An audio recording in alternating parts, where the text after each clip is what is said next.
Correspondent Marky Martin was in Palm Beach, Florida, with one-on-one former President Donald Trump, a NewsNation exclusive.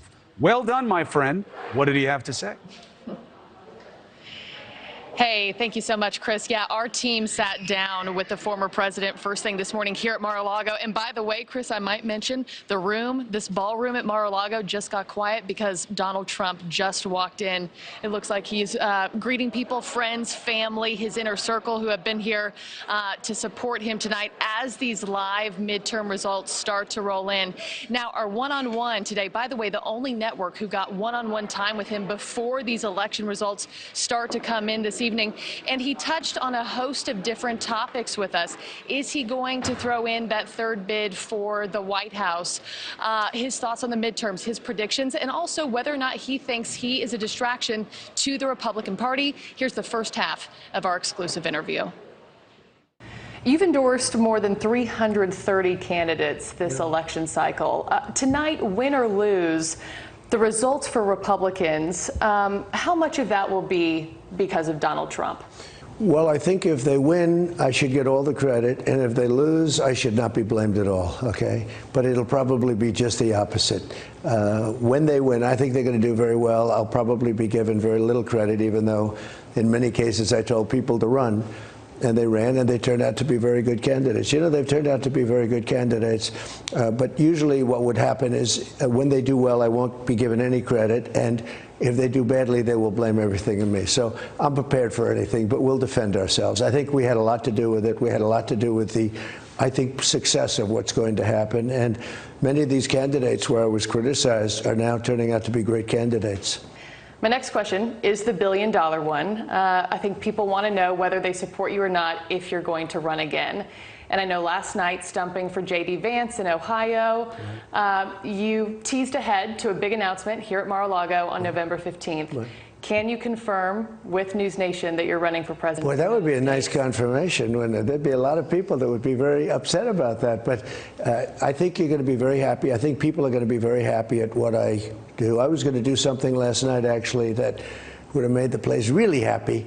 And then I decided I didn't really, at the last minute, I didn't want to take away from the big election that's taking place today. I didn't want to distract. It's so important. And so we're doing it a few days later. And I think people are going to be very happy, very impressed. We've done a good job. And so with all those points you just made, are we right to assume that the November 15th announcement is what we think it will be? Well, let me just say that I'm not allowed to say that from a purely legal standpoint. Let me just say that I think that a lot of people are going to be very happy. My next question to you, there are Americans who voted for you in 2016 who won't be voting for you again if you're on the ticket. You had former people in your inner circle who have distanced themselves, thinking the way you handled yourself in office, the slew of legal allegations that have followed you and your family post-White House, just too distracting.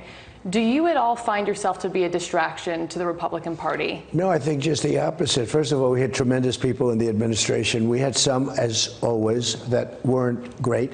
I had never done this before. I know the people. I know the greatest people right now. But when you talk about distraction, from the first day, and you see this with what happened with Comey and all of these characters, from the first day, this administration was under investigation.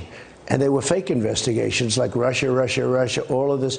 And we had to fight that back. And we fought it back and won.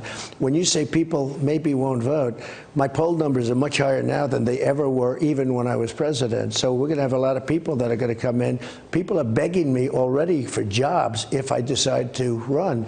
And if you look at my poll numbers compared to the competition, in the Republican Party, we blow everybody away. And against Biden, it looks like I'm up 15 or 20 points in most polls.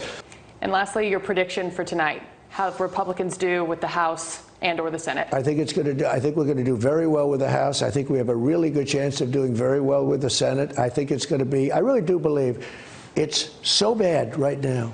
Biden is so bad, so incompetent. The whole group.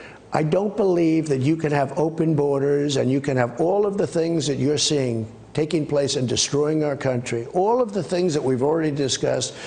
I think we're going to have a red wave. I think it's going to be maybe bigger than anyone thought. But we will soon find out.